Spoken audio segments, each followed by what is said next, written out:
50 مسلمان ملک ہیں، کوئی بھی اس طرح نہیں کر رہا، کوئی وہاں کہیں مظاہرے نہیں ہوئے، وہ بھی نہیں کہہ رہے کہ ایمبیسڈر کو واپس بھیجو. تو اس کا پہلے تو کوئی فرق نہیں پڑنا لگا فرانس کو.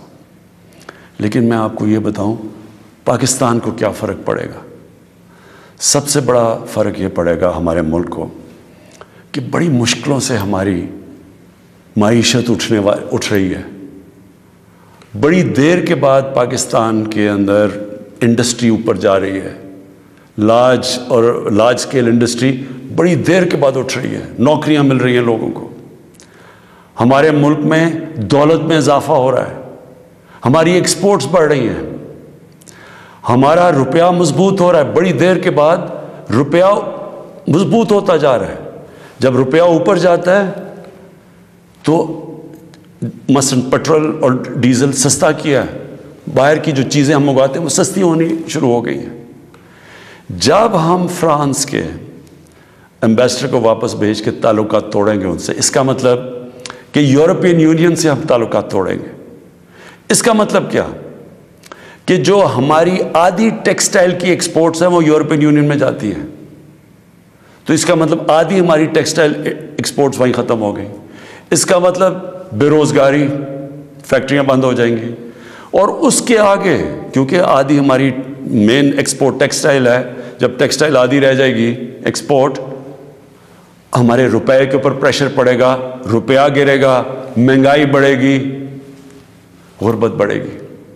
تو نقصان ہمیں ہوگا، فرانس کو کوئی نقصان نہیں ہونے لگا. تیسری چیز اب ہم نے اس کے اوپر جب یہ ہوا تو میں پہلے ذرا آپ کو تھوڑی تفصیل پیچھے بتا دوں. یہ ہم 2-2.5 مہینے سے لگے ہوئے تھے، ہماری گورنمنٹ TLP سے مذاکرات کر رہی تھی. ہم ان کو یہی چیزیں سمجھا رہے تھے کہ اس سے نقصان ہمیں ہونے لگا ہے، ان کو نقصان نہیں ہوگا، ہماری عوام کو نقصان ہوگا. مذاکرات چلتے جا رہے تھے، انہوں نے کہا جی اسمبلی میں رکھو، اور اسمبلی جو فیصلہ کرتی ہے. ہم نے فیصلہ کیا ٹھیک ہے ہم اسمبلی میں یہ رکھتے ہیں. لیکن ہم پھر دیکھنا شروع کیا کہ ان کی موبلائزیشن نیچے ہو رہی ہے، ان کی تیاریاں ہو رہی ہیں اسلام آباد آنے کے لیے. ایک طرف مذاکرات چل رہے ہیں، ایک طرف اسلام آباد آنے کی تیاریاں ہیں. پھر ابھی مذاکرات چل رہے ہیں اور ہم نے یہ فیصلہ کیا ہوا تھا کہ ہم اسمبلی میں رکھیں گے اس ایشو کو. تو پتہ چلا کہ انہوں نے پہلے اناؤنس کر دیا کہ جی اب تو فرانس کا اگر ایمبیسڈر آپ واپس نہیں بھیجیں گے تو ہم سارے اسلام آباد میں دھرنا دیں گے. تو یہ اس کے بعد یہ ہماری بات چیت ٹوٹی. اس کے بعد پھر یہ اریسٹ ہوئے. اب میں صرف آپ کو بتانا چاہتا ہوں کہ اس سے اب تک ہوا کیا ہے ہمارے ملک میں. ذرا دیکھ لیں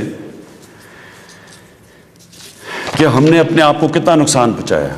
اب تک 40 پولیس کی گاڑیوں کو جلا دیا گیا، لوگوں کی پرائیویٹ پراپرٹی کے اوپر کئی لاکھوں کروڑوں روپے کا نقصان ہوا ہے. 4 پولیس والے شہید ہوئے ہیں، 800 سے زیادہ پولیس والے زخمی ہوئے ہیں. پہلے دن جب شروع ہوا تو تقریباً 100 سڑکیں بلاک کر دی. اس سے جو عوام کو نقصان ہوا، اس سے کئی جو آکسیجن کے سلنڈرز نہیں جا رہے تھے، بیچارے جو کرونا کے مریض ہیں ان میں اموات ہوئی. اور پھر باہر سے کود پڑے لوگ، ہمارے پاکستان کے دشمن. ابھی تک ہم نے جو 4 لاکھ ٹویٹس کو انالائز کیا ان میں سے 70% فیک اکاؤنٹ سے تھی.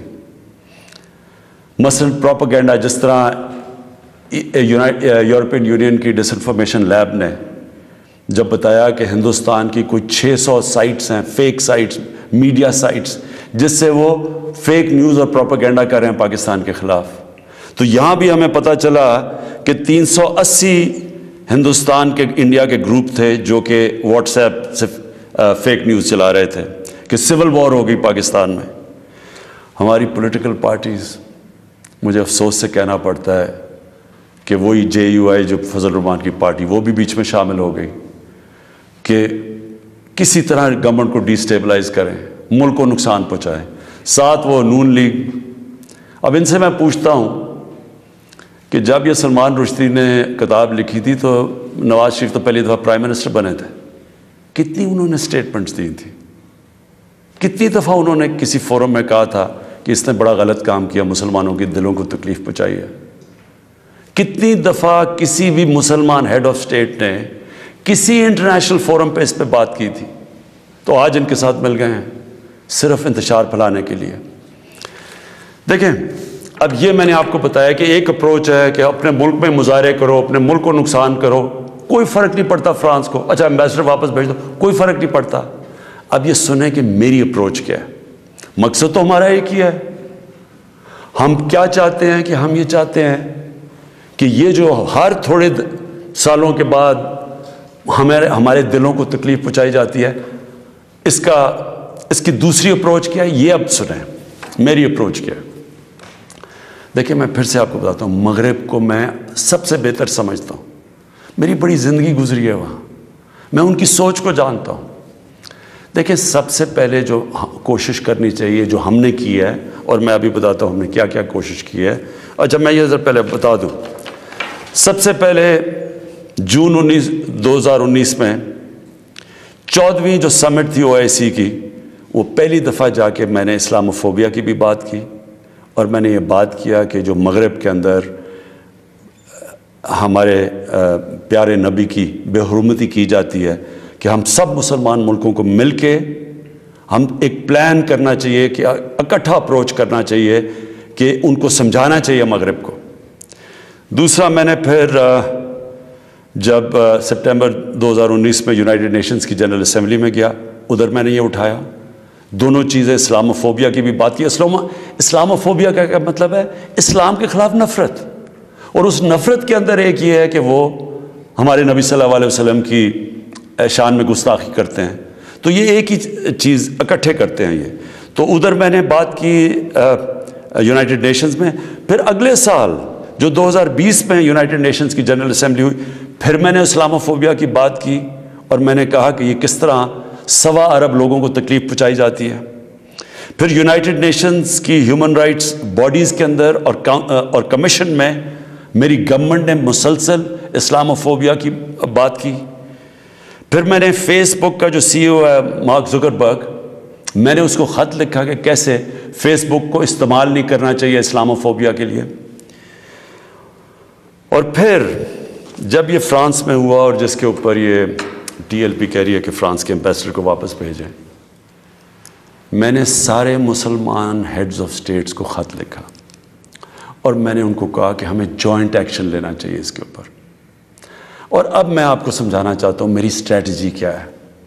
اسٹریٹجی یہ ہے کہ ہم سارے مسلمان ملک کے جو ہیڈز ہیں، ہم مل کے مغرب کے فورمز میں، یورپین یونین میں، یونائٹڈ نیشنز میں، ہم ان کو یہ بتائیں کہ کیوں ہمیں تکلیف ہوتی ہے جب یہ آزادی رائے، فریڈم آف سپیچ کے نام پہ یہ جب نبی صلی اللہ علیہ وسلم کی شان میں گستاخی کرتے ہیں، کیونکہ ان کو اس چیز کی سمجھ نہیں ہے۔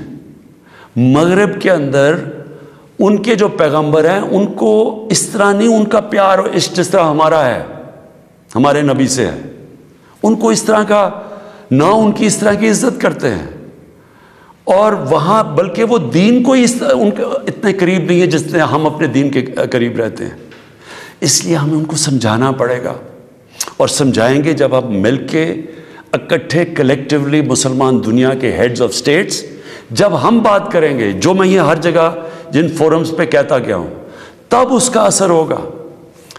دنیا میں تھوڑے سے یہودی ہیں، لیکن وہ سارے یہودیوں نے اکٹھے ہو کے دنیا کو، مغربی دنیا کو بتایا ہے کہ جو ہولوکاسٹ تھا، جدھر یہودیوں کی قتل عام ہوئی تھی، انہوں نے کہا کہ اس کے خلاف کوئی منفی بات نہ کی جائے کہیں بھی، کسی میڈیا پہ۔ آج کہیں بھی، آج مغربی میڈیا کسی ملک میں ہولوکاسٹ کے خلاف کوئی بات نہیں کر سکتا۔ 4 یورپین ملک ایسے ہیں جدھر جیل میں ڈال دیتے ہیں اگر آپ ہولوکاسٹ کے خلاف کوئی منفی بات کریں۔ تو کیا ہم یہ نہیں ان کو باور کروا سکتے کہ ہمیں کتنی تکلیف پہنچتی ہے؟ اور یہ ہم تب کریں گے جب ہم کلیکٹیولی مل کے کریں۔ اور میں آپ کو یقین دلاتا ہوں، کیونکہ میں مغرب کو سمجھتا ہوں، ان کو سمجھ ہی نہیں ہے اس چیز کی۔ جب ہم پروٹیسٹ کرتے ہیں، جب ہم مظاہرے ہوتے ہیں، وہ سمجھتے ہیں مسلمان آزادی رائے کے خلاف ہے، اور وہ پھر بجائے اس کو سمجھنے کے وہ پھر اور کوئی جان کے شرارت کرتے ہیں ہمیں تکلیف دینے کی۔ اس لیے پہلا تو یہ چیز ہے۔ اور دوسرا میں جو کہنا چاہتا ہوں وہ یہ، دوسرا طریقہ کیا ہے کہ جب ایک 50 مسلمان ملک مل کے یہ کہیں گے کہ اگر کسی ملک میں سے اس طرح کیا گیا تو ہم سارے مل کے ان کا ٹریڈ بوائیکاٹ کریں گے، ان کی ہم چیزیں نہیں خریدیں گے، اس کا اثر ہوگا۔ اس طرح ہم اپنا جو ہم مقصد ہے اس پہ پہنچ سکتے ہیں۔ میں نے آپ کو 2 مقصد بتائے، ایک یہ TLP کا مقصد ہے، ہم ساری زندگی بھی لگے رہیں، ہم اپنے ملک کو نقصان پہنچاتے رہیں گے، کبھی کوئی فرق نہیں پڑنے لگا ان کو۔ جو میں کیمپین کر رہا ہوں، میں آپ کو یقین دلاتا ہوں کہ یہی طریقہ ہے کہ انشاءاللہ ایک دن ان کو سمجھ آ جائے گی، اور وہ دن دور نہیں ہے۔ میں آج آپ سب کے سامنے کہتا ہوں کہ میں ذمہ داری اس کی لیتا ہوں، میں ہی سے کیمپین کو لیڈ کروں گا، لیکن میں انشاءاللہ اپنی قوم کو مایوس نہیں کروں گا، اپنے مسلمانوں کو مایوس نہیں کروں گا۔ ہم انشاءاللہ ان کو یہ ایک دن سمجھا دیں گے کہ جس طرح اگر وہ یہودیوں کے لیے سینسٹیو ہیں، ان کو تکلیف نہیں دینا چاہتے، تو ہم تو سوار مسلمان ہیں، ہمارے بھی دل ہیں، ہمیں بھی تکلیف ہوتی ہے، اور جیسے ہی ان کو اس چیز کی سمجھ آ گئی، یہ ہم اپنا مقصد پہ پہنچ جائیں گے۔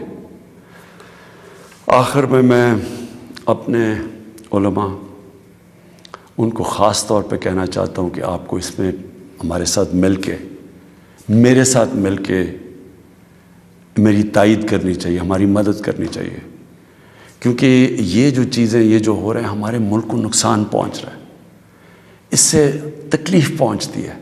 ہماری پولیس سے جو ہوا ہے، 800 پولیس انجر ہوئی ہے، جو ان کو کئی ہسپتالوں میں پڑے ہوئے ہیں، تو اس سے کس کو فائدہ ہوا ہے؟ کیوں ہندوستان کی یہ جو ویب سائٹس ہیں جو اس کے اندر کود پڑی ہیں، یہ دشمنوں کو فائدہ ہوا ہے؟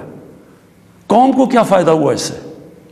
قوم کو تو صرف نقصان ہوا ہے، اور جو مقصد ہے ہمارا اس سے تو اس پہ نہیں پہنچ رہے ہم۔ کوئی فرق نہیں پڑے گا کسی مغربی ممالک کو جو مرضی ہم اپنا ملک کا نقصان کریں، جرم کہیں اور ہو، ہم اپنے اوپر خودکش حملہ کر دیں، یہ کون سی عقل اور سمجھ ہے؟ تو میں آپ سب کو کہوں گا، اپنی قوم کو کہوں گا کہ یہ ٹائم ہے اکٹھے ہونے کا۔ ہمارا ملک بڑی مشکلوں سے ایک اس طرف نکل رہا ہے کہ ہم اب اوپر آنے والے ہیں، ہماری معیشت اٹھ رہی ہے، لوگوں کو روزگار مل رہا ہے، ہمارا روپیہ مضبوط ہو رہا ہے، ہمارا ملک کا ڈائریکشن ٹھیک ہے۔ تو یہ ٹائم اپنے ملک کو نقصان پہنچانے کے لیے نہیں ہے، یہ صرف ہمارے ملک کے دشمن ہمیں نقصان پہنچائیں گے۔